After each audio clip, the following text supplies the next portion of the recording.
Assalamualaikum warahmatullahi wabarakatuh.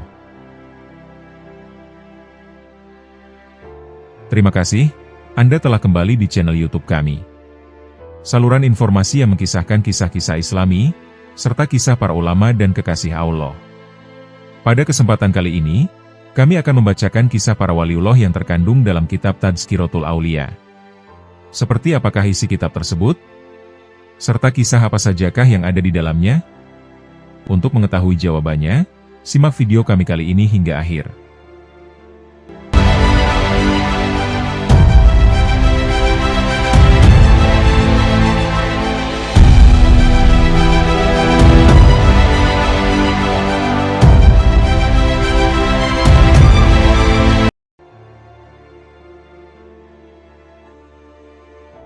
Tadhkiratul Aulia. Kisah-kisah ajaib dan syarat hikmah para wali Allah. Tadhkiratul Aulia merupakan salah satu karya besar dari Fariduddin Attar, seorang ulama yang hidup di abad ke-12 hingga 13 Masehi. Di dalam kitab Tadhkiratul Aulia, kita dapat mengetahui berbagai hagiografi atau riwayat hidup para wali dan para tokoh-tokoh sufi. Hampir 100 tokoh disebutkan di dalamnya, seperti Hasan al-Basri, Ibrahim bin Adham, Zunnun al-Misri, Hatim al-Asom, Sufyan ats-Tsauri, Al-Muhasibi, Ma'ruf al-Karhi, Robiah al-Adawiyah, dan masih banyak lagi. Di dalamnya memaparkan riwayat hidup para tokoh klasik tersebut, terutama kisah-kisah ajaib mereka yang syarat hikmah, dan kisah singkat mereka yang menggelitik namun tetap memiliki kedalaman makna. Dalam kesempatan kali ini, kami akan membacakan kisah-kisah para waliullah yang terkandung dalam kitab Tadhkiratul Aulia. Berikut penjelasan selengkapnya. Hasan dari Basrah. Hasan bin Abil Hasan al-Basri, beliau lahir di kota Madinah pada tahun 21 Hijriah, atau pada tahun 642 Masehi. Ia adalah anak dari seorang budak yang ditangkap di Maisan, kemudian menjadi pembantu dari juru tulis Nabi Muhammad, yakni Zaid bin Sabit. Karena dibesarkan di Basrah, ia biasa bertemu dengan banyak sahabat Nabi, antara lain seperti yang dikatakan orang dengan 70 sahabat yang ikut dalam Perang Badar. Hasan al-Basri tumbuh menjadi seorang tokoh di antara tokoh yang paling terkemuka pada zamannya. Ia termasyhur karena kesalehannya yang teguh, dan secara terang-terangan membenci sikap kalangan atas yang kerap berfoya-foya. Sementara teolog-teolog dari kalangan Mu'tazilah memandang Hasan sebagai pendiri gerakan mereka. Namun tidak tepat jika Hasan al-Basri dikatakan sebagai pendiri gerakan Mu'tazilah, meskipun Hasan al-Basri adalah guru dari Wasil bin Atho dan Amr bin Ubaid. Di dalam hagiografi Sufi, ia dimuliakan sebagai salah seorang di antara tokoh-tokoh suci yang terbesar pada masa awal sejarah Islam. Hasan meninggal di kota Basrah pada tahun 110 Hijriah, atau pada tahun 728 Masehi. Banyak pidato-pidatonya memang ia adalah seorang yang cemerlang, dan ucapan-ucapannya dikutip oleh penulis-penulis bangsa Arab. Dan tidak sedikit di antara surat-suratnya yang masih bisa kita baca hingga sekarang. Pada awalnya Hasan dari Basrah adalah seorang pedagang batu permata, karena itu ia dijuluki Hasan si pedagang mutiara. Hasan mempunyai hubungan dagang dengan Bizantium, karena itu ia berkepentingan dengan para jenderal dan menteri kaisar.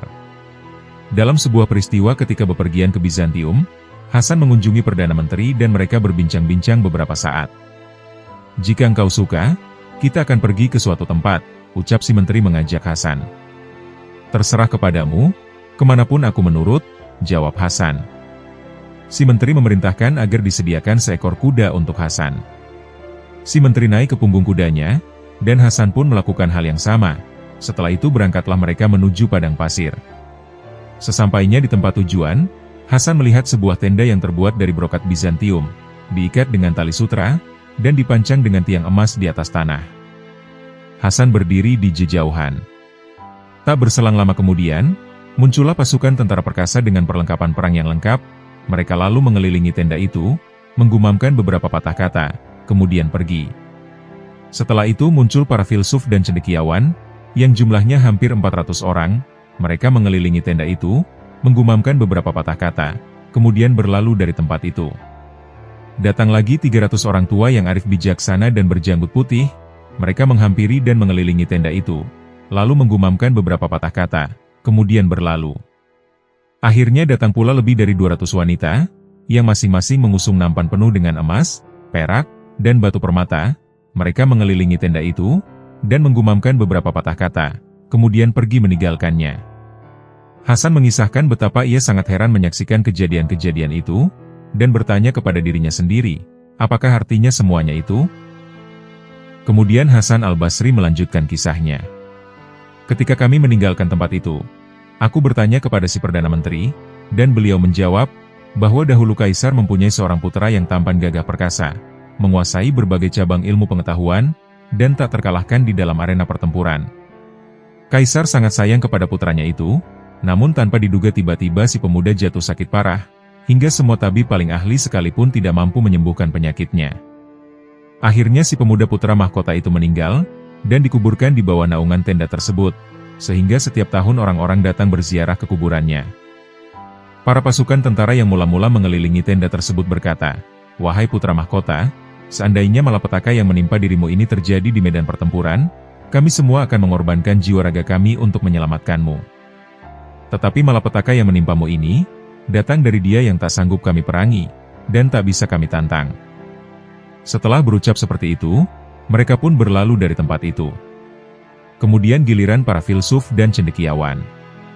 Mereka berkata, "Malapetaka yang menimpa dirimu ini, datang dari Dia yang tidak bisa kami lawan dengan ilmu pengetahuan, filsafat, dan tipu muslihat. Karena semua filsuf di atas bumi ini tidak berdaya menghadapinya, dan semua cendekiawan hanya orang-orang bodoh di hadapannya. Jika tidak demikian halnya, kami telah berusaha dengan mengajukan dalih-dalih yang tak bisa dibantah oleh siapapun di alam semesta ini." Setelah berucap demikian, para filsuf dan cendekiawan itu pun pergi dari tempat tersebut.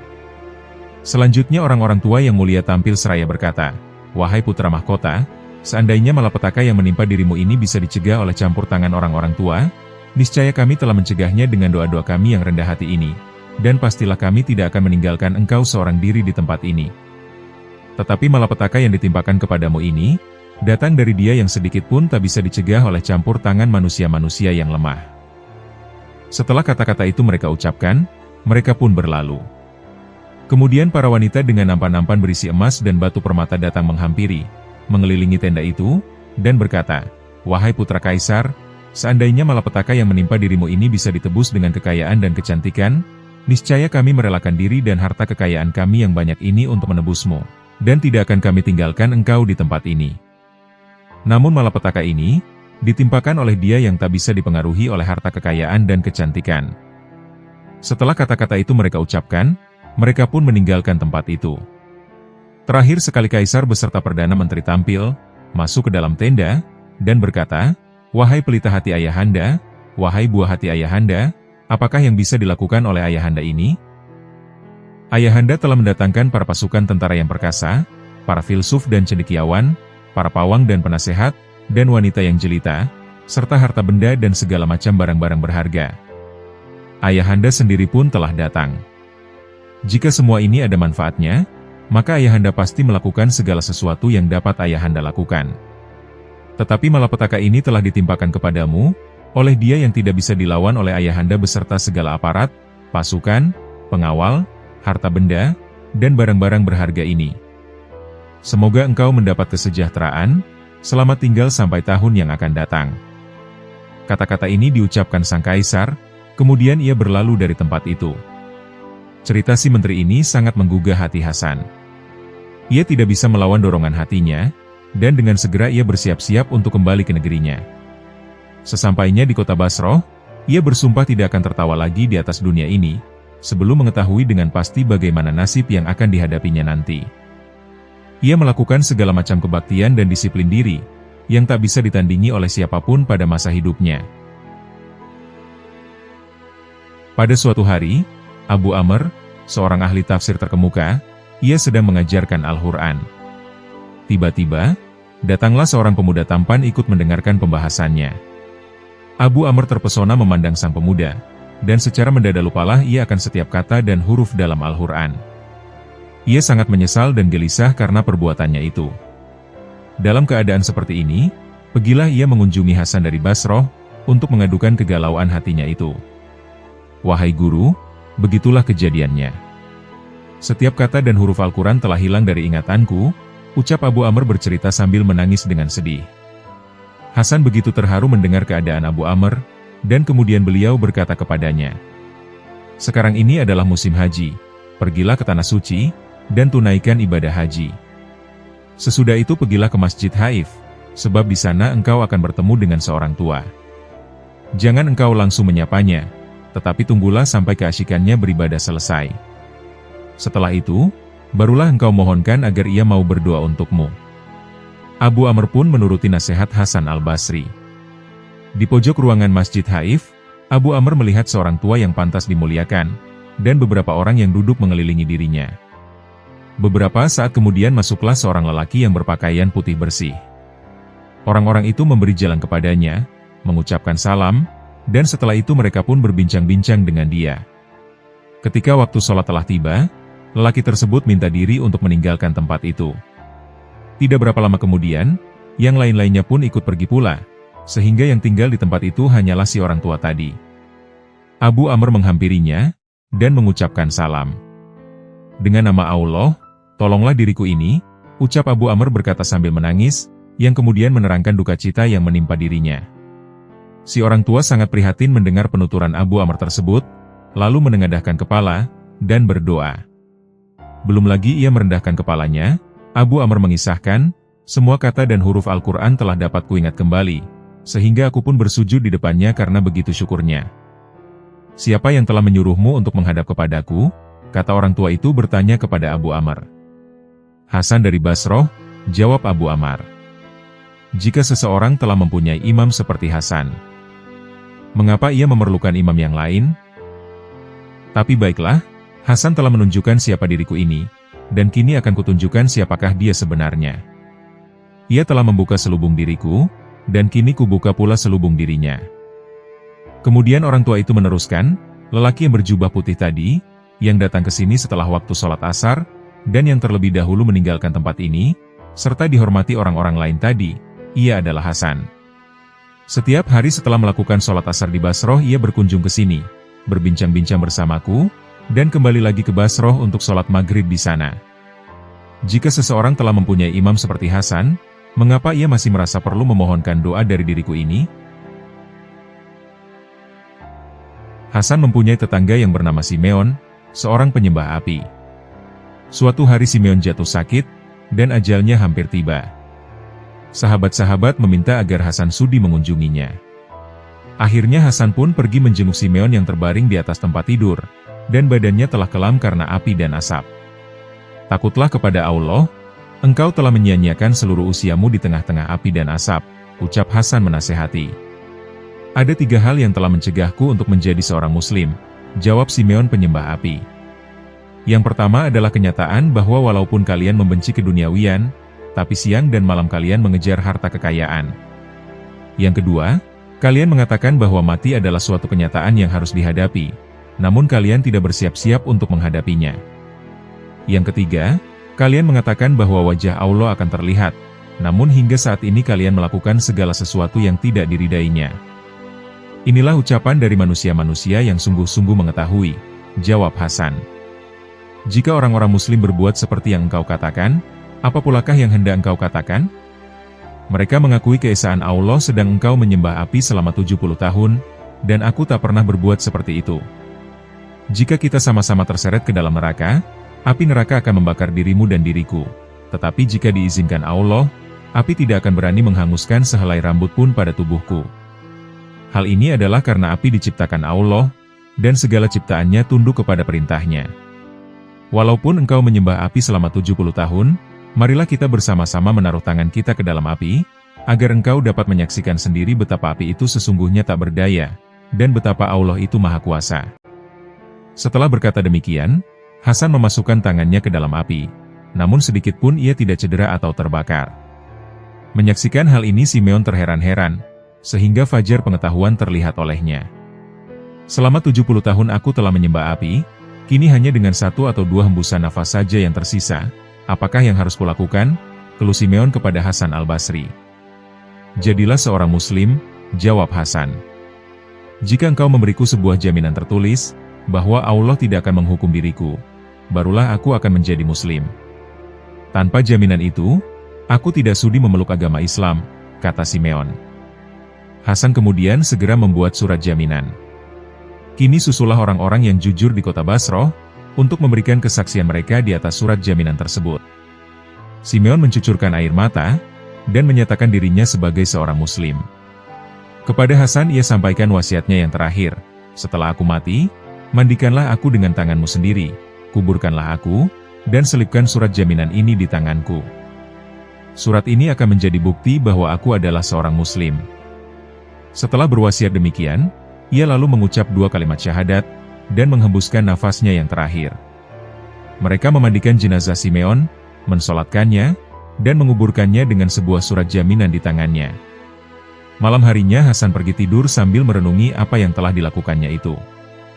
Bagaimana aku bisa menolong seseorang yang sedang tenggelam, sedang aku sendiri dalam keadaan yang serupa? Aku sendiri tidak bisa menentukan nasibku, tetapi mengapa aku berani memastikan apa yang akan dilakukan oleh Allah? Dengan pikiran-pikiran seperti ini Hasan terlena. Ia bermimpi bertemu dengan Simeon, wajah Simeon cerah dan bercahaya, layaknya sebuah pelita. Di kepalanya memakai sebuah mahkota, ia juga mengenakan sebuah jubah yang indah, dan sedang berjalan-jalan di taman surga. Bagaimana keadaanmu Simeon? Tanya Hasan kepadanya. Mengapakah engkau bertanya, padahal engkau menyaksikan sendiri? Jawab Simeon. Allah yang Maha Besar, dengan segala kemurahannya Dia telah mendekatkan diriku kepadanya, dan telah memperlihatkan wajahnya kepadaku. Karunia yang dilimpahkannya kepadaku melebihi segala kata-kata. Engkau telah memberiku sebuah surat jaminan, terimalah kembali surat jaminan ini, karena aku tidak membutuhkannya lagi. Ketika Hasan terbangun, ia mendapatkan surat jaminan itu telah berada di tangannya. Ya Allah, aku menyadari bahwa segala sesuatu yang engkau lakukan adalah tanpa sebab, kecuali karena kemurahanmu semata. Siapa yang akan tersesat di pintumu? Engkau telah mengizinkan seseorang yang telah menyembah api 70 tahun lamanya untuk menghampirimu, semata-mata karena sebuah ucapan. Betapakah engkau akan menolak seseorang yang telah beriman selama 70 tahun? Malik bin Dinar. Malik bin Dinar al-Sami, dia adalah putra seorang budak berbangsa Persia dari Sijistan, dan menjadi murid dari Hasan al-Basri. Ia tercatat sebagai ahli hadis sahih, dan merawikan hadis dari tokoh-tokoh kepercayaan di masa lampau, seperti Anas bin Malik dan Ibnu Sirin. Malik bin Dinar juga merupakan seorang ahli kaligrafi Al-Quran yang terkenal. Ia meninggal sekitar tahun 130 Hijriah, atau pada tahun 748 Masehi. Ketika Malik dilahirkan, ayahnya adalah seorang budak, tetapi Malik adalah seorang yang merdeka. Orang-orang mengisahkan, bahwa pada suatu ketika Malik bin Dinar menumpang sebuah perahu. Setelah berada di tengah lautan, awak-awak perahu meminta, bayarlah ongkos perjalananmu. Aku tak punya uang, jawab Malik. Awak-awak perahu memukulinya sampai ia pingsan, dan ketika Malik siuman mereka meminta lagi, bayarlah ongkos perjalananmu.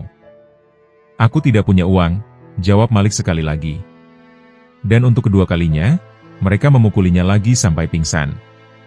Ketika Malik siuman kembali, maka untuk ketiga kalinya mereka mendesak, bayarlah ongkos perjalananmu. Aku tidak punya uang, jawab Malik.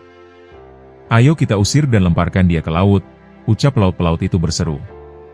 Saat itu juga semua ikan di laut mendongakkan kepala mereka ke permukaan air, dan masing-masing membawa 2 keping dinar emas di mulutnya. Malik menjulurkan tangan, dan dari mulut seekor ikan diambilnya 2 dinar, dan uang itu lalu diberikannya kepada awak-awak perahu. Melihat kejadian ini, para pelaut tersebut segera berlutut. Dengan berjalan di atas air, Malik kemudian meninggalkan perahu tersebut. Dan inilah sebab mengapa ia dinamakan Malik bin Dinar. Tentang pertobatan Malik bin Dinar, kisahnya adalah sebagai berikut. Ia adalah seorang lelaki yang sangat tampan, suka bersenang-senang, dan mempunyai harta kekayaan yang berlimpah-limpah. Malik tinggal di Damaskus, di mana golongan Muawiyah telah membangun sebuah masjid yang besar dan mewah. Malik ingin sekali diangkat menjadi pengurus masjid tersebut, maka pergilah ia ke masjid itu. Di pojok ruangan masjid itu dibentangkannya sajadahnya, dan disitulah ia selama setahun terus-menerus melakukan ibadah, sambil berharap agar setiap orang akan melihatnya sedang melakukan sholat. Betapa munafiknya engkau ini, ia selalu berkata kepada dirinya sendiri. Tanpa terasa setahun telah berlalu. Apabila hari telah larut malam, Malik akan keluar dari masjid itu, lalu pergi untuk bersenang-senang. Pada suatu malam, ketika ia sedang menikmati musik dikala semua teman-temannya telah tertidur, tiba-tiba dari kecapi yang sedang dimainkannya terdengar sebuah suara. "Wahai Malik, mengapa engkau belum juga bertobat?" Mendengar kata-kata yang sangat menggetarkan hati ini, Malik segera melemparkan kecapinya, dan berlari ke arah masjid. Ia pun berkata kepada dirinya sendiri, "Selama setahun penuh aku telah berpura-pura menyembah Allah. Bukankah lebih baik jika aku menyembah Allah dengan sepenuh hati? Aku malu, apa yang harus kulakukan? Seandainya orang-orang hendak menjadikanku sebagai pengurus masjid, aku tidak akan mau menerimanya." Malik bin Dinar bertekad dan berkhusyuk kepada Allah. Pada malam itulah untuk pertama kalinya ia sholat dengan penuh keikhlasan. Keesokan harinya, seperti biasa, orang-orang berkumpul di depan masjid, dan mereka berseru, "Hai, lihatlah, dinding masjid telah retak-retak, kita harus mengangkat seorang pengawas untuk memperbaiki masjid ini." Maka mereka bersepakat, bahwa yang paling tepat menjadi pengawas masjid itu adalah Malik. Segera mereka mendatangi Malik yang ketika itu sedang sholat, dan dengan sabar mereka menunggu Malik menyelesaikan sholatnya. "Kami datang untuk memintamu agar bersedia menerima pengangkatan kami ini," pinta mereka kepada Malik. "Ya Allah, setahun penuh aku pura-pura menyembahmu, dan tak seorang pun yang memandang diriku. Kini setelah diberikan jiwaku kepadamu, dan bertekad bahwa aku tidak menginginkan pengangkatan atas diriku, engkau malah menyuruh 20 orang menghadapku untuk mengalungkan tugas itu ke leherku. Demi kebesaranmu, aku tidak menginginkan pengangkatan atas diriku ini." Malik berlari meninggalkan masjid itu, kemudian menyibukkan diri beribadah kepada Allah, dan menjalani hidup prihatin serta penuh disiplin. Ia pun menjadi seorang yang terhormat dan soleh. Ketika seorang hartawan kota Basra meninggal dunia, dan ia meninggalkan seorang anak perempuan, maka si anak tersebut mendatangi Sabit al-Bunani untuk memohon pertolongan. "Aku ingin menjadi istri Malik, sehingga ia dapat menolongku di dalam mematuhi perintah-perintah Allah," katanya. Keinginan dari gadis ini kemudian disampaikan Sabit kepada Malik. "Aku telah menjatuhkan talak kepada dunia," jawab Malik. "Wanita itu adalah milik dunia yang telah kutalak, karena itu aku tidak bisa menikahinya."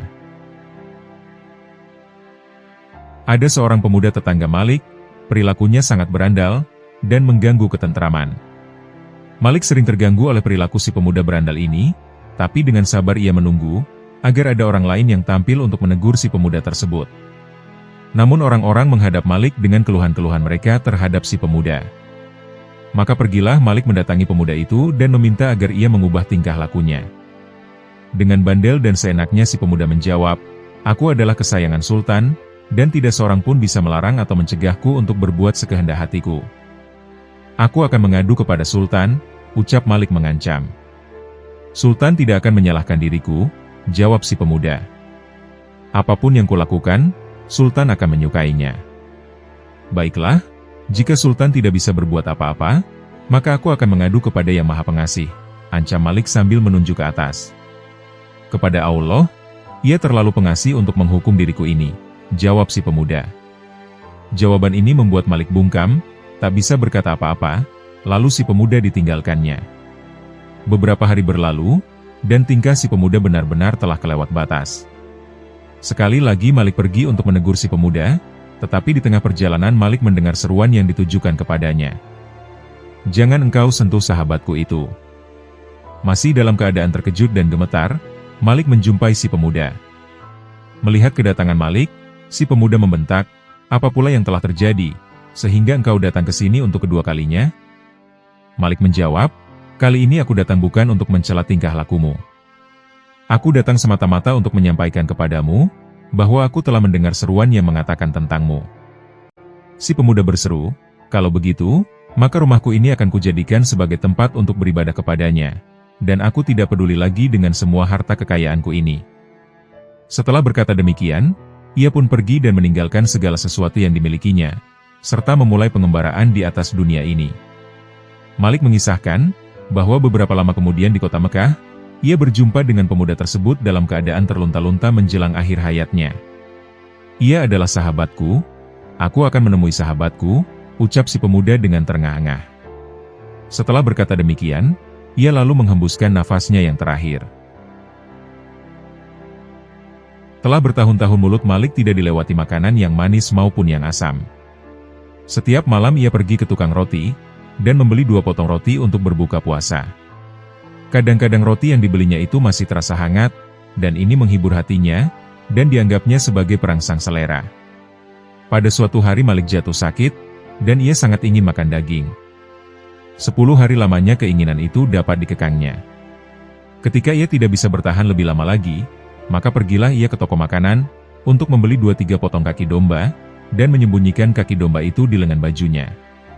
Si pemilik toko menyuruh seorang pelayannya membuntuti Malik, untuk menyelidiki apa yang hendak dilakukannya. Tak berselang lama, kemudian si pelayan kembali dengan air mata berlinang. Si pelayan lalu memberikan laporannya. Dari sini ia pergi ke sebuah tempat yang sepi. Di tempat itu dikeluarkannya kaki-kaki domba itu, diciumnya, dan ia berkata kepada dirinya sendiri, lebih daripada ini bukanlah hakmu. Kemudian diberikannya roti dan kaki-kaki domba itu kepada seorang pengemis. Kemudian ia berkata pula kepada dirinya sendiri, wahai jasad yang lemah, jangan engkau sangka bahwa aku menyakitimu karena benci kepadamu. Hal ini kulakukan agar pada hari kebangkitan nanti, engkau tidak dibakar di dalam api neraka. Bersabarlah beberapa hari lagi, karena pada saat itu godaan ini mungkin telah berhenti, dan engkau akan mendapatkan kebahagiaan yang abadi.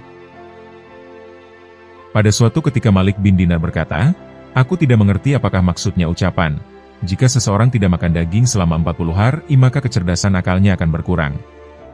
Namun aku sendiri tidak pernah makan daging selama 20 tahun, tetapi kian lama kecerdasan akalku makin meningkat juga.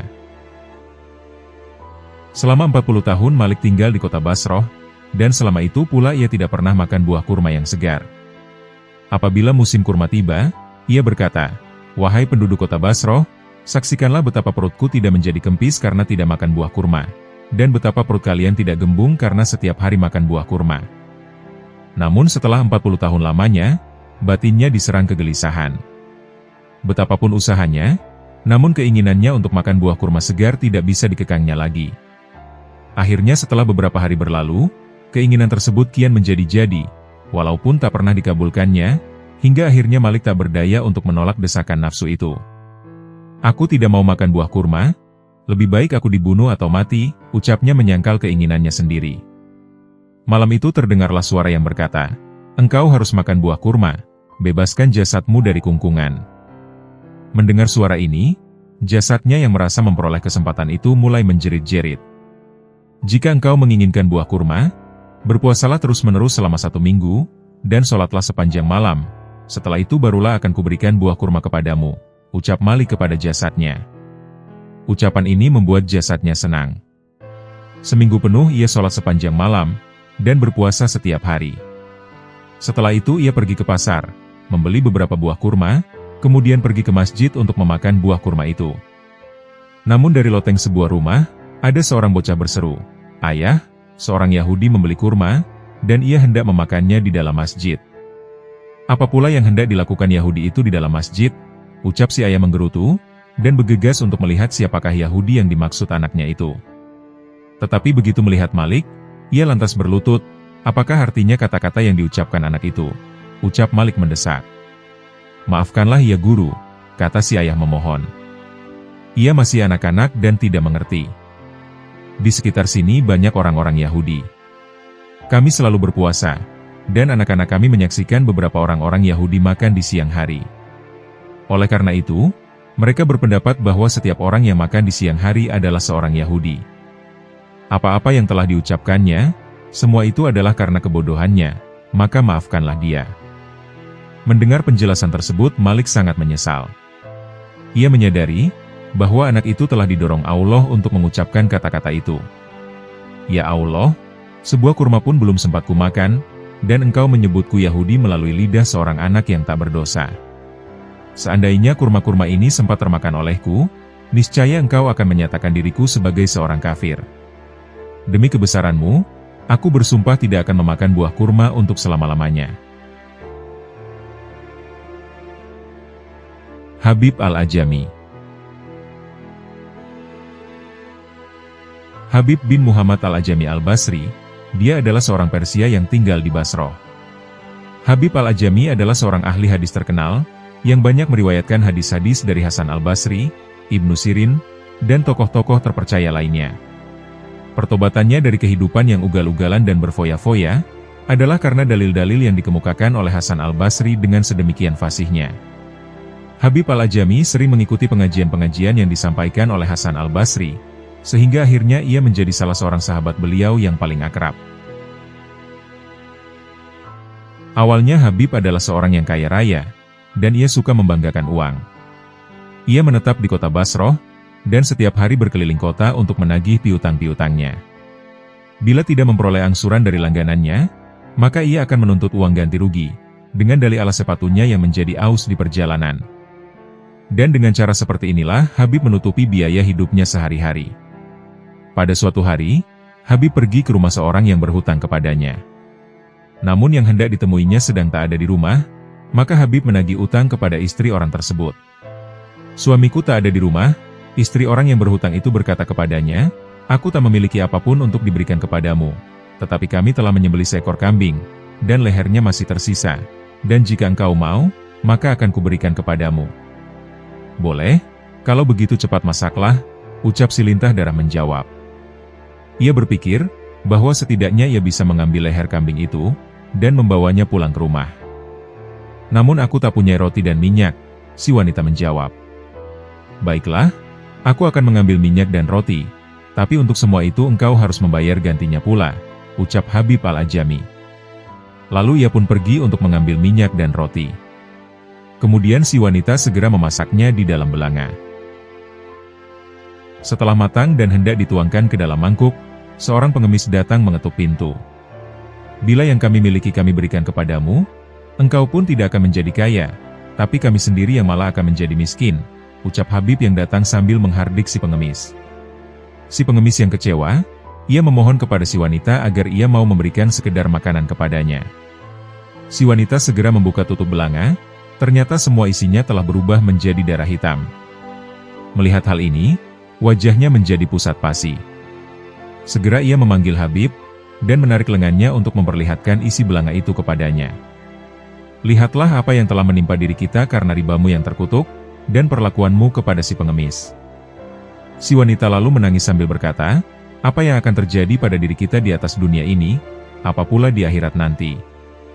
Melihat kejadian ini, dada Habib terbakar oleh api penyesalan, sebuah penyesalan yang tidak akan pernah padam seumur hidupnya. "Wahai wanita, aku menyesali segala perbuatan yang telah kulakukan." Keesokan harinya, Habib berangkat untuk menemui orang-orang yang berhutang kepadanya. Kebetulan sekali hari itu adalah hari Jumat, dan anak-anak bermain di jalanan. Ketika melihat Habib, mereka berteriak-teriak, "Lihatlah, Habib si lintah darat sedang menuju ke sini. Ayo kita lari, sebab kalau tidak, niscaya debu-debu tubuhnya akan menempel di tubuh kita, dan kita akan terkutuk pula seperti dia." Kata-kata itu sungguh sangat melukai hati Habib. Kemudian ia pergi ke gedung pertemuan, dan di sana terdengarlah olehnya ucapan-ucapan itu bagaikan menusuk-nusuk jantungnya, sehingga akhirnya ia jatuh terkulai. Habib bertobat kepada Allah dari segala perbuatan yang telah dilakukannya, setelah menyadari apa sebenarnya yang terjadi. Hasan al-Basri lalu datang memapahnya, dan menghibur hatinya. Ketika Habib meninggalkan tempat pertemuan itu, seseorang yang berhutang kepadanya melihatnya, dan mencoba untuk menghindari dirinya. "Jangan lari," seru Habib. "Di waktu yang sudah-sudah, engkaulah yang menghindari diriku, tetapi sejak saat ini, akulah yang harus menghindari dirimu," ucap Habib al-Ajami yang telah bertaubat. Habib meneruskan perjalanannya, dan anak-anak masih juga bermain-main di jalan. Tatkala melihat Habib, mereka segera berteriak, "Lihat Habib yang telah bertobat, ia sedang menuju kemari. Ayo cepat kita lari, sebab jika tidak, niscaya debu-debu di tubuh kita akan menempel di tubuhnya, sedangkan kita adalah orang-orang yang telah berdosa kepada Allah." "Ya Allah ya Tuhanku, baru saja aku membuat perdamaian denganmu, dan engkau telah menabuh genderang-genderang di dalam hati manusia untuk diriku, dan telah mengumandangkan namaku di dalam keharuman," ucap Habib menyesali perbuatannya. Kemudian Habib membuat sebuah pengumuman yang berbunyi, "Kepada siapa saja yang menginginkan harta benda milik Habib, datanglah, dan ambillah." Orang-orang pun datang berbondong-bondong, kemudian Habib memberikan semua harta kekayaannya kepada mereka, dan akhirnya ia tak memiliki sesuatu pun juga. Namun masih ada seseorang yang datang untuk meminta. Kepada orang ini Habib memberikan cadar istrinya sendiri. Kemudian datang pula seorang lagi, dan kepadanya Habib memberikan pakaian yang sedang dikenakannya, sehingga tubuhnya terbuka. Ia lalu pergi menyepi ke sebuah pertapaan di pinggir sungai Eufrat, dan di sana ia membaktikan diri untuk beribadah kepada Allah.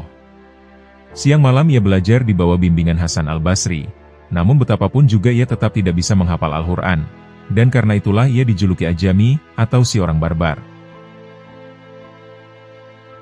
Waktu berlalu, dan Habib sudah benar-benar dalam keadaan fakir, tetapi istrinya masih tetap menuntut biaya rumah tangga kepadanya. Maka pergilah Habib meninggalkan rumahnya, menuju tempat pertapaan untuk melakukan kebaktiannya kepada Allah, dan apabila malam tiba barulah ia pulang. Di mana sebenarnya engkau bekerja, sehingga tak ada sesuatu pun yang engkau bawa pulang, ucap istrinya mendesak. Aku bekerja pada seseorang yang sangat pemurah.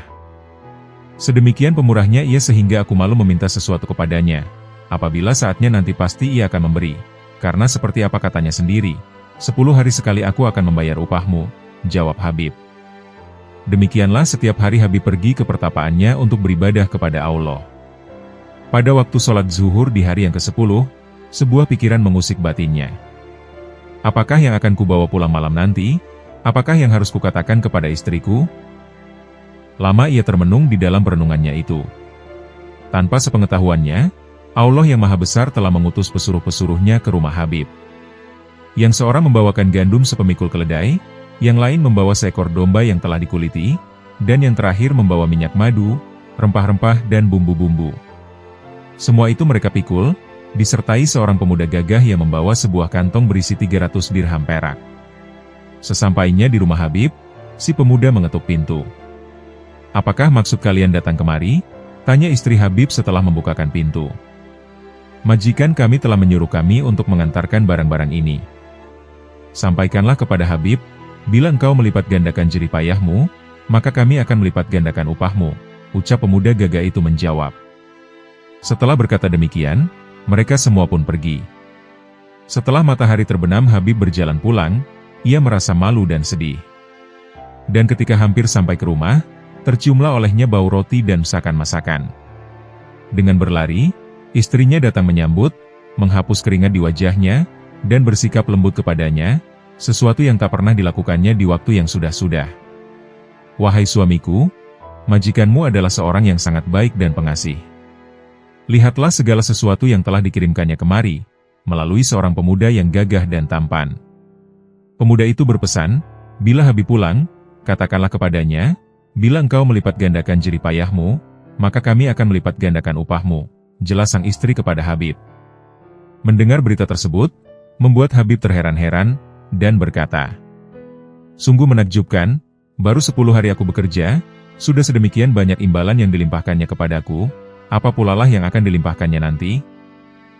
Sejak saat itu Habib memalingkan wajahnya dari segala urusan dunia, dan membaktikan dirinya untuk Allah semata-mata.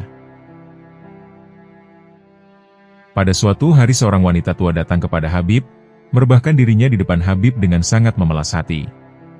Aku memiliki seorang putra yang telah lama pergi meninggalkanku. Aku tidak sanggup lebih lama lagi terpisah dengannya, berdoalah kepada Allah, semoga berkat doamu, Allah mengembalikan putraku itu kepadaku, ucapnya mohonnya kepada Habib. Apakah engkau mempunyai uang? Tanya Habib kepada wanita tua itu. Aku punya 2 dirham, jawabnya. Berikanlah uang tersebut kepada orang-orang miskin, perintah Habib kepada wanita tua. Kemudian Habib membaca sebuah doa, lalu ia berkata kepada wanita itu, pulanglah, putramu telah kembali. Belum lagi wanita itu sampai ke rumah, dilihatnya sang putra telah datang, dan sedang menantikannya. Wahai Habib, anakku telah kembali, ucap wanita itu berseru. Kemudian dibawanya putranya itu menghadap Habib. Apakah yang telah engkau alami? Tanya Habib kepada putra wanita itu. Aku sedang berada di Kirmani, dan guruku menyuruhku membeli daging. Ketika daging itu telah kubeli, dan aku hendak pulang ke guruku, tiba-tiba bertiuplah angin kencang, tubuhku terbawa terbang dan terdengar olehku sebuah suara yang berkata, wahai angin, demi doa Habib dan 2 dirham yang telah disedekahkan kepada orang-orang miskin, pulangkanlah ia ke rumahnya sendiri. Pada tanggal 8 Zulhijjah, Habib kelihatan di kota Basroh, dan pada keesokan harinya ia berada di Padang Arafah. Suatu ketika, bencana kelaparan melanda kota Basroh. Karena itu, dengan berhutang Habib membeli banyak bahan pangan, dan membagi-bagikannya kepada orang-orang miskin. Setiap hari Habib menggulung kantong uangnya, dan menaruhnya di bawah lantai. Apabila para pedagang datang untuk menagih hutang, barulah kantong itu dikeluarkannya. Sungguh ajaib, ternyata kantong itu sudah penuh dengan kepingan-kepingan dirham, sehingga dari situ dilunasinya semua hutang-hutangnya. Rumah Habib terletak di sebuah persimpangan jalan di kota Basroh.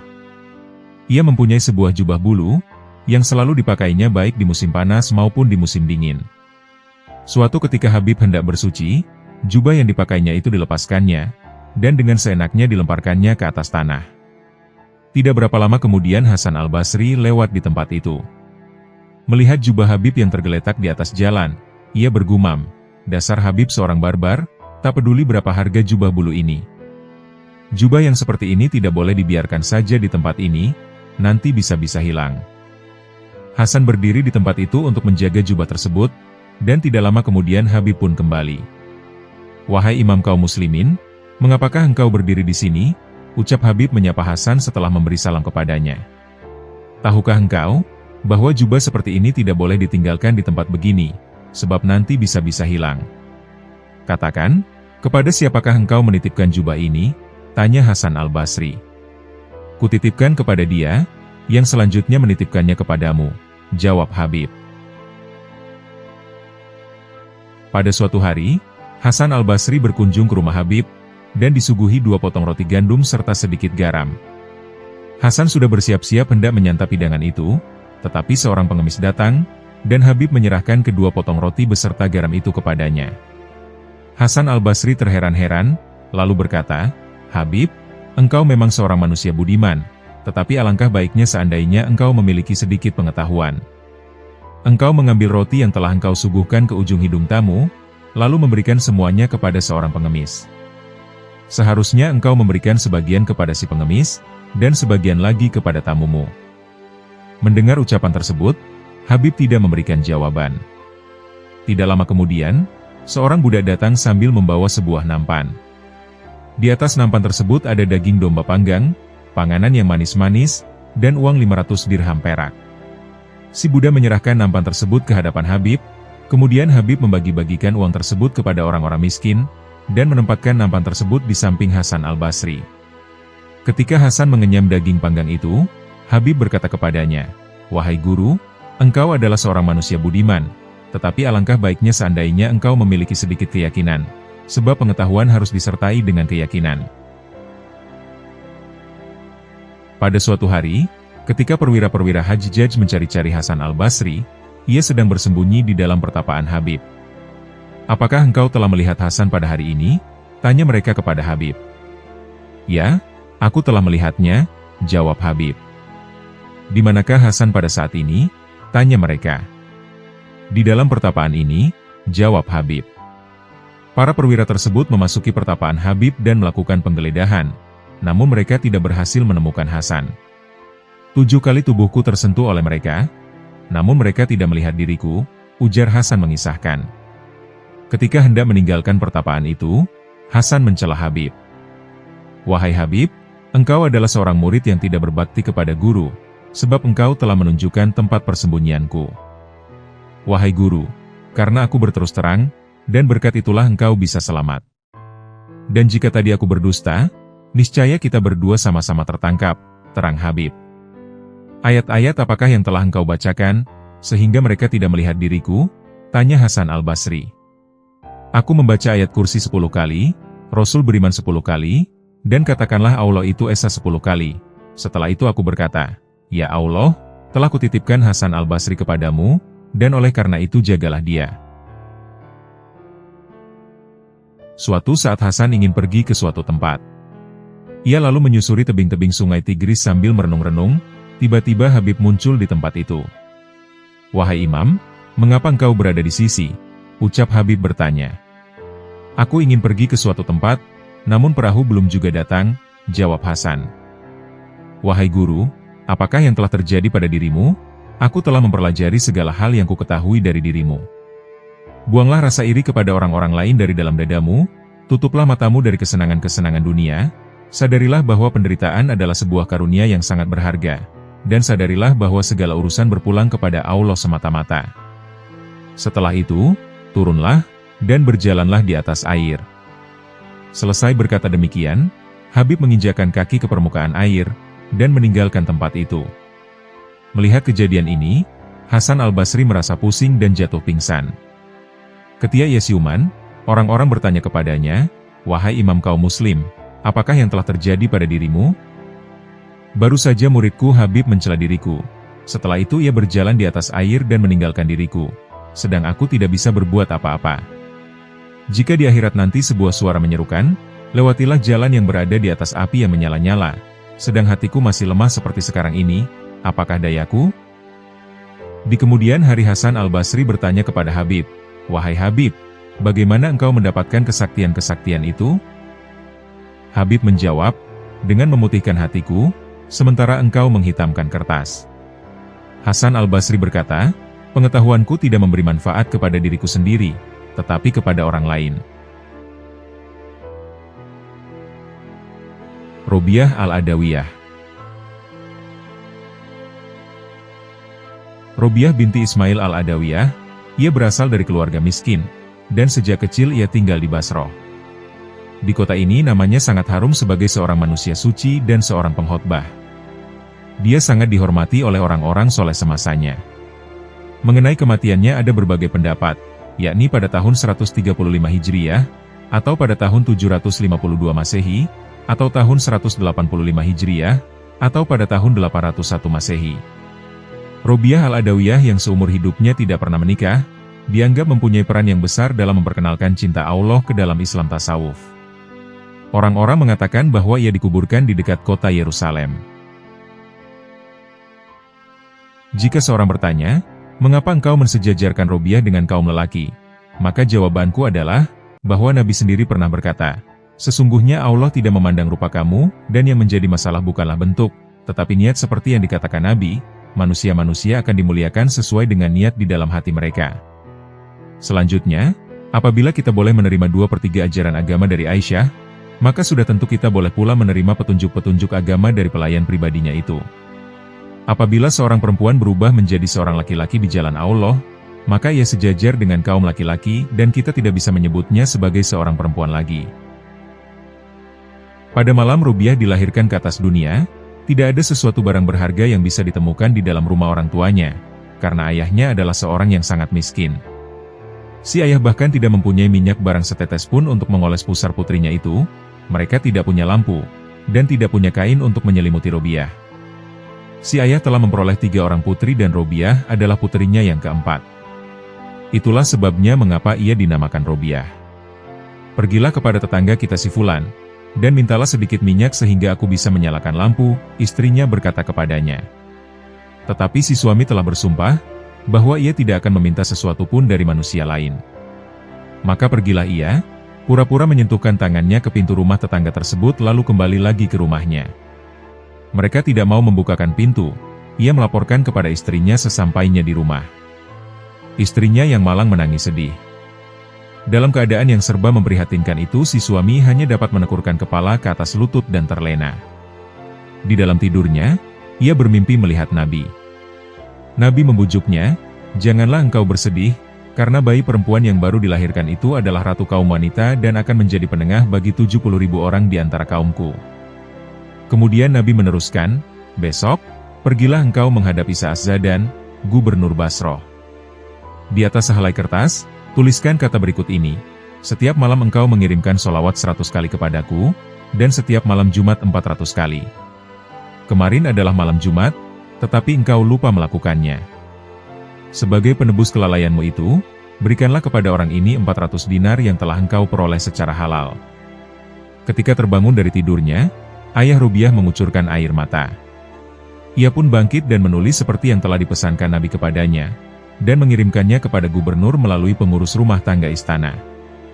Berikanlah 2.000 dinar kepada orang-orang miskin, sebagai tanda syukur karena Nabi masih ingat kepadaku. Kemudian berikan 400 dinar kepada si syaikh, dan katakan kepadanya, aku harap engkau datang kepadaku, sehingga aku bisa melihat wajahmu. Namun, tidaklah pantas bagi seorang seperti kamu untuk datang menghadapku. Lebih baik seandainya akulah yang datang dan menyeka pintu rumahmu dengan janggutku ini. Walaupun demikian, demi Allah, aku memohon kepadamu, apapun yang engkau butuhkan katakanlah kepadaku, ucap gubernur memberikan perintah setelah membaca surat tersebut. Ayah Robiah menerima uang emas tersebut, dan membeli sesuatu yang dirasa perlu. Ketika Robiah beranjak besar, sedang kedua orang tuanya telah meninggal dunia, bencana kelaparan melanda kota Basroh, dan ia terpisah dari kakak-kakak perempuannya. Suatu hari, ketika Robiah keluar rumah, ia terlihat oleh seorang penjahat yang segera menangkapnya, kemudian menjualnya dengan harga 6 dirham. Orang yang membeli dirinya menyuruh Robiah mengerjakan pekerjaan-pekerjaan berat. Pada suatu hari, ketika ia berjalan-jalan, seseorang yang tak dikenal datang menghampirinya. Robiah melarikan diri, tiba-tiba ia terjatuh tergelincir sehingga tangannya terkilir. Robiah menangis sambil mengantuk-antukkan kepalanya ke tanah. Ya Allah, aku adalah seorang asing di negeri ini, tidak mempunyai ayah bunda, seorang tawanan yang tak berdaya, sedang tanganku cedera. Namun semua itu tidak membuatku bersedih hati. Satu-satunya yang kuharapkan adalah bisa memenuhi kehendakmu, dan mengetahui apakah engkau berkenan atau tidak. Robiah, janganlah engkau bersedih, esok lusa engkau akan dimuliakan sehingga malaikat-malaikat iri kepadamu, ucap sebuah suara berkata kepadanya. Robiah kembali ke rumah tuannya. Di siang hari ia terus berpuasa dan mengabdi kepada Allah, sedangkan di malam hari ia berdoa kepada Allah sambil terus berdiri sepanjang malam. Pada suatu malam, tuannya terbangun dari tidur, dan lewat jendela terlihat olehnya Robiah sedang bersujud dan berdoa kepada Allah. Ya Allah, engkau tahu bahwa hasrat hatiku adalah untuk bisa memenuhi perintahmu, dan mengabdi kepadamu. Jika aku bisa mengubah nasib diriku ini, niscaya aku tidak akan beristirahat barang sebentar pun dari mengabdi kepadamu. Tetapi engkau telah menyerahkan diriku di bawah kekuasaan seorang hambamu. Demikianlah kata-kata yang diucapkan Robiah di dalam doanya itu.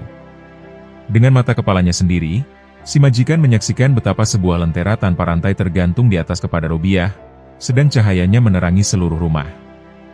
Menyaksikan peristiwa ini, ia merasa takut. Ia lalu beranjak ke kamar tidurnya, dan duduk merenung hingga fajar tiba. Ketika hari telah terang ia memanggil Robiah, bersikap lembut kepadanya, kemudian membebaskannya. Izinkanlah aku pergi, Robiah berkata. Tuannya memberikan izin, sehingga Robiah lalu meninggalkan rumah tuannya menuju padang pasir, mengadakan perjalanan menuju sebuah pertapaan, di mana ia untuk beberapa lama membaktikan diri kepada Allah. Kemudian ia berniat hendak menunaikan ibadah haji. Maka berangkatlah ia menempuh padang pasir kembali. Barang-barang miliknya diletakkan di atas punggung keledai, tetapi begitu sampai di tengah-tengah padang pasir, keledai itu mati. Biarlah kami yang membawa barang-barangmu, ucap para lelaki di dalam rombongan itu menawarkan jasa mereka. Tidak, teruslah berjalan kalian, aku tidak mau menjadi beban kalian, jawab Robiah. Rombongan itu meneruskan perjalanan dan meninggalkan Robiah seorang diri. Ya Allah, Robiah berseru sambil menengadahkan kepala. Demikiankah caranya raja-raja memperlakukan seorang wanita yang tak berdaya di tempat yang masih asing baginya? Engkau telah memanggilku ke rumahmu, tetapi di tengah perjalanan engkau membunuh keledaiku dan meninggalkanku sebatang kara di tengah-tengah padang pasir ini. Belum lagi Robiah selesai dengan kata-katanya ini, tanpa diduga keledai itu bergerak berdiri. Robiah menaikkan kembali barang-barangnya ke atas punggung binatang itu, dan melanjutkan perjalanannya. Tokoh yang meriwayatkan kisah ini mengatakan, bahwa tidak berapa lama setelah peristiwa itu, ia melihat keledai kecil tersebut sedang dijual orang di pasar. Beberapa hari lamanya Robiah meneruskan perjalanannya menempuh padang pasir. Sebelum ia berhenti, ia berseru kepada Allah, Ya Allah, aku sudah letih. Ke arah manakah yang harus kutuju? Aku ini hanyalah segumpal tanah, sedang rumahmu terbuat dari batu. Ya Allah, aku bermohon kepadamu, tunjukkanlah dirimu. Allah berkata ke dalam hati sanubari Robiah, Wahai Robiah, engkau sedang berada di atas sumber kehidupan 18.000 dunia. Tidakkah engkau ingat betapa Musa telah memohon untuk melihat wajahku, dan gunung-gunung terpecah-pecah menjadi 40 keping? Karena itu, merasa cukuplah engkau dengan namaku saja. Pada suatu malam ketika Robiah sedang sholat di sebuah pertapaan, ia merasa sangat letih, sehingga ia jatuh tertidur. Sedemikian nyenyak tidurnya, sehingga ketika matanya berdarah tertusuk alang-alang dari tikar yang ditidurinya, ia sama sekali tidak menyadarinya. Seorang pencuri masuk menyelinap ke dalam pertapaan itu dan mengambil cadar Robiah. Ketika hendak pergi dari tempat itu didapatinya bahwa jalan keluar telah tertutup. Dilepaskannya cadar itu, dan ditinggalkannya tempat itu, dan ternyata jalan keluar telah terbuka kembali. Cadar Robiah itu sempat diambilnya lagi, tetapi jalan keluar tertutup kembali. Sekali lagi dilepaskannya cadar itu. 7 kali perbuatan seperti itu diulanginya. Kemudian terdengarlah olehnya sebuah suara dari pojok pertapaan itu. Wahai manusia, tiada gunanya engkau mencoba-coba. Sudah bertahun-tahun Robiah mengabdi kepada kami. Setan sendiri tidak berani datang menghampirinya. Tetapi betapakah seorang maling memiliki keberanian hendak mencuri cadarnya? Pergilah dari sini hai manusia jahanam, tiada guna engkau mencoba-coba lagi. Jika seorang sahabat sedang tertidur, maka sang sahabat bangun dan berjaga-jaga. 2 orang pemuka agama datang mengunjungi Robiah, dan keduanya merasa lapar. Mudah-mudahan Robiah akan menyuguhkan makanan kepada kita, sebab makanan yang disuguhkan Robiah pasti diperolehnya secara halal, ucap mereka. Ketika mereka duduk, di depan mereka telah terhampar serbet, dan di atasnya ada 2 potong roti. Melihat hal ini mereka sangat gembira, tetapi saat itu pula seorang pengemis datang, dan Robiah memberikan kedua potong roti itu kepadanya. Kedua pemuka agama itu sangat kecewa, namun mereka tidak berkata apa-apa. Tak berapa lama kemudian, masuklah seorang pelayan wanita membawakan beberapa buah roti yang masih panas. Majikanku telah menyuruhku untuk mengantarkan roti-roti ini kepadamu, ucap si pelayan menjelaskan. Robiah menghitung roti-roti tersebut, dan semua berjumlah 18 buah. Mungkin sekali roti-roti ini bukan untukku, ucap Robiah. Si pelayan berusaha meyakinkan Robiah, namun percuma saja, dan pada akhirnya roti-roti itu dibawanya kembali. Sebenarnya yang telah terjadi adalah, bahwa pelayan itu telah mengambil 2 potong untuk dirinya sendiri. Kepada nyonya majikannya ia meminta 2 potong roti lagi, kemudian kembali ke tempat Robiah. Roti-roti itu dihitung oleh Robiah, ternyata semuanya ada 20 buah, dan setelah itu barulah ia menerimanya. Apakah roti-roti ini memang telah dikirimkan majikanmu untukku? Tanya Robiah. Kemudian Robiah menyuguhkan roti-roti tersebut kepada kedua tamunya tadi. Keduanya pun makan, namun masih dalam keadaan terheran-heran. Apakah rahasia di balik semua ini? Mereka bertanya kepada Robiah. Kami ingin memakan rotimu sendiri, tetapi engkau memberikannya kepada seorang pengemis. Kemudian engkau mengatakan kepada si pelayan tadi, bahwa ke-18 roti itu bukanlah dimaksudkan untukmu. Tetapi kemudian ketika semuanya berjumlah 20 buah, barulah engkau mau menerimanya.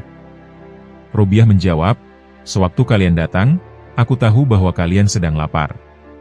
Aku berkata kepada diriku sendiri, betapa aku tega untuk menyuguhkan 2 potong roti kepada 2 orang pemuka yang terhormat, itulah sebabnya mengapa ketika si pengemis tadi datang, aku segera memberikan 2 potong roti itu kepadanya dan berkata kepada Allah yang Maha Besar, Ya Allah, Engkau telah berjanji bahwa Engkau akan memberikan ganjaran 10 kali lipat, dan janjimu itu kupegang teguh. Kini telah kusedekahkan 2 potong roti untuk menyenangkan hatimu, semoga engkau berkenan untuk memberikan 20 potong sebagai imbalannya. Ketika ke-18 roti itu diantarkan kepadaku, tahulah aku bahwa sebagian darinya telah dicuri, atau roti-roti itu bukan untuk disampaikan kepadaku. Pada suatu hari pelayan wanita Robiah hendak memasak sop bawang, karena sudah agak lama mereka tidak memasak makanan. Ternyata mereka tidak mempunyai bawang, sehingga si pelayan berkata kepada Robiah, aku hendak meminta bawang kepada tetangga sebelah. Tetapi Robiah mencegah, telah 40 tahun aku berjanji kepada Allah, bahwa aku tidak akan meminta sesuatu pun kecuali kepadanya, lupakanlah bawang itu. Segera setelah Robiah berkata demikian, seekor burung meluncur dari langit, membawa bawang yang telah terkupas di paruhnya, lalu menjatuhkannya ke dalam belanga. Menyaksikan peristiwa itu, membuat Robiah lalu berkata, aku takut jika semua ini adalah semacam tipu muslihat. Robiah tidak mau menyentuh sup bawang tersebut, dan hanya roti saja yang dimakannya. Pada suatu hari Robiah berjalan ke atas gunung. Segera ia dikerumuni oleh kawanan rusa, kambing hutan, ibex, sebangsa kambing hutan yang bertanduk panjang, dan keledai-keledai liar. Binatang-binatang itu menatap Robiah, dan hendak menghampirinya. Tanpa disangka-sangka, Hasan al-Basri datang pula ke tempat itu. Begitu melihat Robiah, segera ia datang menghampirinya. Tapi setelah melihat kedatangan Hasan al-Basri, binatang-binatang tadi lari ketakutan, dan meninggalkan Robiah. Hal ini membuat Hasan al-Basri kecewa. Mengapa binatang-binatang itu menghindari diriku, sedang mereka begitu jinak terhadapmu? Tanya Hasan al-Basri kepada Robiah. Apakah yang telah engkau makan pada hari ini? Robiah balik bertanya. Sup bawang, jawab Hasan al-Basri. Engkau telah memakan lemak binatang-binatang itu, maka tidak mengherankan jika mereka lari ketakutan melihatmu. Di hari lain, ketika Robiah lewat di depan rumah Hasan. Saat itu Hasan termenung di jendela, ia sedang menangis, dan air matanya menetes jatuh mengenai pakaian Robiah. Mula-mula Robiah mengira hujan turun, tetapi setelah ia menengadah ke atas dan melihat Hasan al-Basri, maka sadarlah ia bahwa yang jatuh menetes itu adalah air mata Hasan. Wahai guru, menangis adalah pertanda dari kelesuan spiritual, ucap Robiah kepada Hasan al-Basri. Tahanlah air matamu, dan jika tidak, di dalam dirimu akan menggelora samudera, sehingga engkau tidak bisa mencari dirimu sendiri, kecuali pada seorang raja yang maha perkasa. Teguran itu tidak enak didengar Hasan, namun ia tetap menahan diri. Di belakang hari ia bertemu dengan Robiah di tepi sebuah danau. Hasan al-Basri menghamparkan sajadahnya di atas air, dan berkata kepada Robiah, "Wahai Robiah, marilah kita melakukan sholat sunnah 2 rakaat di atas air." Robiah menjawab, "Wahai Hasan al-Basri, jika engkau memperlihatkan kesaktian-kesaktianmu di tempat ramai ini, maka kesaktian-kesaktian itu haruslah yang tak dimiliki oleh orang-orang lain." Sesudah berkata, Robiah melemparkan sajadahnya ke udara, kemudian ia melompat ke atasnya, dan berseru kepada Hasan al-Basri, "Naiklah kemari wahai Hasan al-Basri, agar orang-orang dapat menyaksikan kita." Hasan yang belum mencapai kepandaian seperti itu tidak bisa berkata apa-apa. Kemudian Robiah mencoba menghiburnya, dan berkata, "Wahai Hasan al-Basri, yang kau lakukan tadi bisa pula dilakukan oleh seekor ikan, dan yang kulakukan tadi bisa pula dilakukan oleh seekor lalat. Yang terpenting, bukanlah keahlian-keahlian seperti itu, namun kita harus mengabdikan diri kepada hal-hal yang terpenting itu." Pada suatu malam Hasan beserta 3 orang sahabatnya berkunjung ke rumah Robiah, tetapi rumah itu gelap, dan di sana tidak ada berlampu. Mereka senang sekali seandainya pada saat itu ada lampu. Maka Robiah meniup jari tangannya, dan sepanjang malam itu hingga fajar, jari tangan Robiah memancarkan cahaya terang benderang bagaikan lentera, dan mereka duduk di dalam benderangnya. Jika ada seseorang yang bertanya, bagaimana hal seperti itu bisa terjadi, maka jawabanku adalah, persoalannya adalah sama dengan tangan Musa. Jika ia kemudian menyangkal, tetapi Musa adalah seorang nabi, maka jawabanku, barang siapa yang mengikuti jejak nabi, ia akan mendapatkan seperti kenabian, seperti yang pernah dikatakan Nabi Muhammad SAW sendiri, barang siapa yang menolak harta benda yang tidak diperoleh secara halal, walaupun harganya 1 sen, sesungguhnya ia telah mencapai suatu tingkat kenabian. Nabi Muhammad SAW juga pernah berkata, sebuah mimpi yang benar adalah 1/40 dari kenabian. Pada suatu ketika Robiah mengirimkan kepada Hasan al-Basri sepotong lilin, sebuah jarum, dan sehelai rambut, dengan pesan, "Hendaklah engkau seperti sepotong lilin, senantiasa menerangi dunia walaupun dirinya sendiri terbakar. Hendaklah engkau seperti sebuah jarum, senantiasa berbakti walaupun tidak memiliki apa-apa. Apabila kedua hal itu telah engkau lakukan, maka bagimu 1000 tahun hanyalah seperti sehelai rambut ini. Apakah engkau menginginkan agar kita menikah?" Tanya Hasan kepada Robiah. Tali pernikahan hanyalah untuk orang-orang yang memiliki keakuan. Di sini keakuan telah sirna, telah menjadi tiada dan hanya ada melalui dia. Aku adalah miliknya, aku hidup di bawah naungannya, engkau harus melamar diriku kepadanya, bukan langsung kepada diriku sendiri. Bagaimanakah engkau telah menemukan rahasia ini wahai Robiah? Tanya Hasan al-Basri. Aku lepaskan segala sesuatu yang telah kuperoleh kepadanya, jawab Robiah. Bagaimana engkau telah dapat mengenalnya? Tanya Hasan al-Basri. Wahai Hasan al-Basri, engkau lebih suka bertanya, tetapi aku lebih suka menghayati, jawab Robiah. Suatu hari Robiah bertemu dengan seseorang yang kepalanya dibalut. Mengapa engkau membalut kepalamu? Tanya Robiah. Karena aku merasa pusing, jawab lelaki itu. Berapakah umurmu? Robiah bertanya lagi. 30 tahun, jawabnya. Apakah engkau banyak menderita sakit dan merasa susah di dalam hidupmu? Robiah bertanya lagi. Tidak, jawabnya lagi. Selama 30 tahun engkau menikmati hidup yang sehat, engkau tidak pernah mengenakan selubung kesyukuran, tetapi baru malam ini saja kepalamu terasa pusing, engkau telah mengenakan selubung keluh kesah, kata Robiah. Suatu ketika Robiah menyerahkan uang 4 dirham kepada seorang lelaki. Belikanlah kepadaku sebuah selimut, karena aku tidak mempunyai pakaian lagi, pinta Robiah. Lelaki itu pun pergi, tetapi tidak lama kemudian ia kembali, dan bertanya kepada Robiah, selimut berwarna apakah yang harus kubeli? Apa peduliku dengan warna? Kembalikan uang itu kepadaku kembali, kata Robiah. Maka diambilnya ke-4 buah dirham perak itu, dan kemudian dilemparkannya ke sungai Tigris. Suatu hari di musim semi Robiah memasuki tempat tinggalnya, kemudian melongo keluar karena pelayannya berseru. Ibu, keluarlah dan saksikanlah apa yang telah dilakukan oleh Sang Pencipta. Lebih baik engkaulah yang masuk kemari, dan saksikanlah Sang Pencipta itu sendiri. Aku sedemikian asyik menatap Sang Pencipta, sehingga apakah peduliku lagi terhadap ciptaan-ciptaannya, ujar Robiah. Beberapa orang datang mengunjungi Robiah, dan menyaksikan betapa ia sedang memotong sekerat daging dengan giginya. Apakah engkau tidak mempunyai pisau untuk memotong daging itu? Mereka bertanya. Aku tak pernah menyimpan pisau di dalam rumah ini karena takut terluka, jawab Robiah. Suatu ketika Robiah berpuasa seminggu penuh. Selama berpuasa itu ia tidak makan dan tidak tidur, setiap malam ia tekun menunaikan sholat dan berdoa. Lapar yang dirasakannya sudah tidak tertahankan lagi.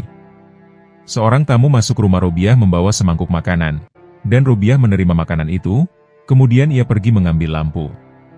Ketika ia kembali, ternyata seekor kucing telah menumpahkan isi mangkuk itu.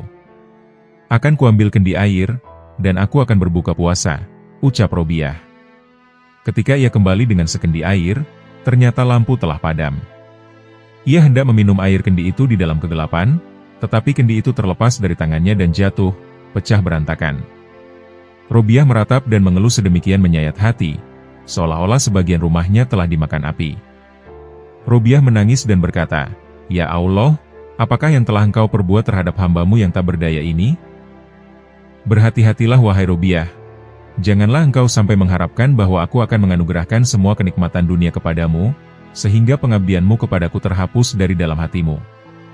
Pengabdian kepadaku dan kenikmatan-kenikmatan dunia tidak bisa dipadukan di dalam satu hati. Wahai Robiah, engkau menginginkan suatu hal, sedang aku menginginkan hal yang lain. Hasratku dan hasratmu tidak bisa dipadukan di dalam satu hati, ucap seruan yang terdengar di telinganya. Setelah mendengar celaan itu, Robiah mengisahkan, kulepaskan hatiku dari dunia, dan kubuang segala hasrat dari dalam hatiku, sehingga selama 30 tahun yang terakhir ini, apabila melakukan sholat, maka aku menanggap sebagai sholatku yang terakhir.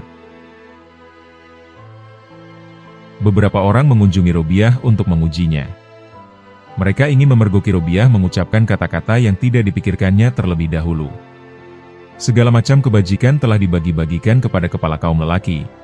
Mahkota kenabian telah ditaruh di kepala kaum lelaki. Sabuk kebangsawanan telah diikatkan di pinggang kaum lelaki. Tidak ada seorang perempuan pun yang telah diangkat Allah menjadi nabi, ujar mereka. Semua itu memang benar, tetapi egoisme, memuja diri sendiri, dan ucapan, bukankah aku Tuhanmu yang maha tinggi, semua itu tidak pernah terbersit di dalam hati perempuan. Dan tak ada seorang perempuan pun yang banci, semua ini adalah bagian kaum lelaki, jawab Robiah.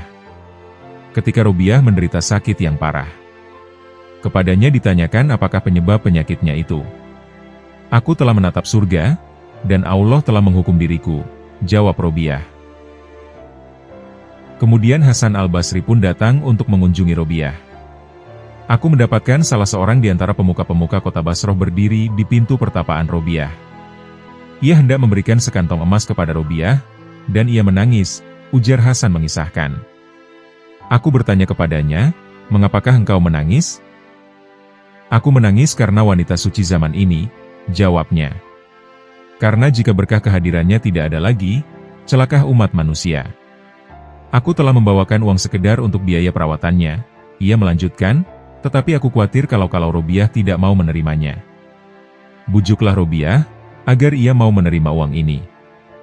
Maka masuklah Hasan ke dalam pertapaan Robiah, dan membujuknya untuk mau menerima uang itu. Robiah menatap Hasan dan berkata, dia telah menafkahi orang-orang yang menghujahnya. Apakah dia tidak akan menafkahi orang-orang yang mencintainya? Sejak aku mengenalnya, aku telah berpaling dari manusia ciptaannya. Aku tidak tahu apakah kekayaan seseorang itu halal atau tidak, maka bagaimana aku bisa menerima pemberiannya? Pernah aku menjahit pakaian yang robek dengan diterangi lampu dunia. Beberapa saat hatiku lengah, tetapi akhirnya aku pun sadar. Pakaian itu kurobek kembali pada bagian-bagian yang telah kujahit itu, dan hatiku menjadi lega. Mintalah kepadanya agar ia tidak membuat hatiku lengah lagi. Abdul Wahid Amir mengisahkan, bahwa ia bersama Sofyan Ats-Tsauri mengunjungi Robiah ketika sakit, tetapi karena segan mereka tidak berani menegurnya atau menyapa Robiah. Engkaulah yang berkata, kataku kepada Sofyan. Jika engkau berdoa, Sofyan berkata kepada Robiah, niscaya penderitaanmu ini akan hilang. Robiah menjawab, tidak tahukah engkau siapa yang menghendaki aku menderita seperti ini? Bukankah Allah? Ya, jawab Sofyan membenarkan. Bagaimana mungkin, engkau yang mengetahui hal ini, menyuruhku untuk memohonkan hal yang bertentangan dengan kehendaknya? Bukankah tidak baik apabila kita menentang sahabat kita sendiri? Ucap Robiah. Apakah yang engkau inginkan Robiah? Sofyan bertanya pula. Wahai Sofyan, engkau adalah seorang yang terpelajar, tetapi mengapa engkau bertanya, apakah yang engkau inginkan? Demi kebesaran Allah, telah 12 tahun lamanya aku menginginkan buah kurma segar. Engkau tentu tahu bahwa di kota Basroh buah kurma sangat murah harganya, tetapi hingga saat ini aku tidak pernah memakannya. Aku ini hanyalah hambanya, maka kafirlah aku. Engkau harus menginginkan segala sesuatu yang diinginkannya semata-mata, agar engkau bisa menjadi hambanya yang sejati. Tetapi lain lagi persoalannya jika Tuhan sendiri memberikannya, ucap Robiah. Sofyan pun terdiam, kemudian ia berkata kepada Robiah, karena aku tak bisa berbicara mengenai dirimu, maka engkaulah yang berbicara mengenai diriku. Engkau adalah manusia yang baik, kecuali dalam satu hal, engkau mencintai dunia, engkau pun suka membacakan hadis-hadis. Yang terakhir ini dikatakan Robiah, dengan maksud bahwa membacakan hadis-hadis tersebut adalah suatu perbuatan yang mulia. Sofyan sangat tergugah hatinya berseru, Ya Allah, kasihanilah aku. Tetapi Robiah mencela, tidak malukah engkau mengharapkan kasih Allah, sedangkan engkau sendiri tidak mengasihinya? Malik bin Dinar berkisah sebagai berikut, aku mengunjungi Robiah. Kusaksikan dia menggunakan gayung pecah untuk minum dan bersuci, sebuah tikar, dan sebuah batu bata yang kadang-kadang dipergunakannya sebagai bantal. Menyaksikan semua itu hatiku menjadi sedih. Aku mempunyai teman-teman yang kaya, jika engkau menginginkan sesuatu, maka akan kumintakan kepada mereka, tawarku kepada Robiah. Wahai Malik, engkau telah melakukan kesalahan yang besar. Bukankah yang menafkahi aku dan yang menafkahi mereka adalah satu? Jawab Robiah. Ya benar, jawabku. Apakah yang menafkahi orang-orang miskin itu lupa kepada orang-orang miskin karena kemiskinan mereka? Dan apakah dia ingat kepada orang-orang kaya karena kekayaan mereka? Tanya Robiah. Tentu tidak, jawabku. Jadi, karena dia mengetahui keadaanku, bagaimanakah aku harus mengingatkannya? Beginilah yang dikehendakinya, dan aku menghendaki seperti yang dikehendakinya, ucap Robiah menerangkan. Pada suatu hari, Hasan al-Basri, Malik bin Dinar, dan Syakik al-Balhi, mereka mengunjungi Robiah yang sedang terbaring dalam keadaan sakit. Seorang manusia tidak bisa dipercaya kata-katanya, jika ia tidak tabah menanggung cambukan Allah, kata Hasan memulai pembicaraan. Kata-katamu itu berbau egoisme, ucap Robiah membalas. Kemudian giliran Syakik untuk mencoba bersuara. Seorang wanita tidak bisa dipercaya kata-katanya, jika ia tidak bersyukur karena cambukan Allah. Ada yang lebih baik daripada itu, jawab Robiah. Malik bin Dinar maju dan berbicara, seorang manusia tidak bisa dipercaya kata-katanya, jika ia tidak merasa bahagia ketika menerima cambukan Allah. Masih ada yang lebih baik daripada itu, Robiah mengulangi jawabannya. Jika demikian, katakanlah kepada kami, tanya mereka mendesak Robiah. Maka berkatalah Robiah, seorang manusia tidak bisa dipercaya kata-katanya, jika ia tidak lupa kepada cambukan Allah ketika ia merenungkannya. Seorang cendekiawan terkemuka di kota Basroh, mereka mengunjungi Robiah yang sedang terbaring sakit. Sambil duduk di sisi tempat tidur Robiah, ia mencaci maki dunia. Robiah berkata kepadanya, sesungguhnya engkau sangat mencintai dunia ini. Jika engkau tidak mencintai dunia, tentu engkau tidak akan menyebut-nyebutnya berulang kali seperti ini. Seorang pembelilah yang senantiasa mencela barang-barang yang hendak dibelinya. Jika engkau tidak merasa berkepentingan dengan dunia ini, tentulah engkau tidak akan memuji-muji atau memburuk-burukannya. Engkau menyebut-nyebut dunia ini seperti kata sebuah peribahasa, barang siapa mencintai sesuatu hal, maka ia sering menyebut-nyebutnya. Ketika tiba saatnya Robiah harus meninggalkan dunia fana ini, orang-orang yang menungguinya, meninggalkan kamarnya, dan menutup pintu kamar itu dari luar. Setelah itu mereka mendengar suara yang berkata, "Wahai jiwa yang damai, kembalilah kepada Tuhanmu dengan berbahagia." Beberapa saat kemudian tak ada lagi suara yang terdengar dari kamar Robiah. Mereka lalu membuka pintu kamar itu, dan mendapatkan Robiah telah berpulang. Setelah Robiah meninggal dunia, ada yang bertemu dengannya dalam sebuah mimpi. Lalu kepadanya ditanyakan, "Bagaimana engkau menghadapi Munkar dan Nakir?" Robiah menjawab, "Kedua malaikat itu datang kepadaku dan bertanya, 'Siapakah Tuhanmu?' Maka aku menjawab, 'Pergilah kepada Tuhanmu, dan katakan kepadanya, di antara beribu-ribu makhluk yang ada, janganlah engkau melupakan seorang wanita tua yang lemah. Aku hanya memiliki engkau di dunia yang luas, tidak pernah lupa kepadamu. Tetapi mengapakah engkau mengirim utusan sekedar menanyakan siapa Tuhanmu kepadaku?' Ya Allah, apapun yang engkau karuniakan kepadaku di dunia ini, berikanlah kepada musuh-musuhmu, dan apapun yang akan engkau karuniakan kepadaku di akhirat nanti, berikanlah kepada sahabat-sahabatmu, karena engkau sendiri cukuplah bagiku. Ya Allah, jika aku menyembahmu karena takut kepada neraka, bakarlah aku di dalam neraka. Dan jika aku menyembahmu karena mengharapkan surga, campakkanlah aku dari dalam surga.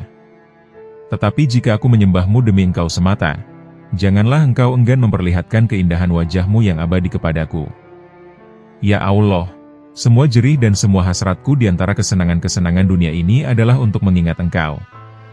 Dan di akhirat nanti, di antara segala kesenangan akhirat, adalah untuk berjumpa denganmu. Begitulah halnya dengan diriku, seperti yang telah kukatakan. Kini, perbuatlah seperti yang engkau kehendaki."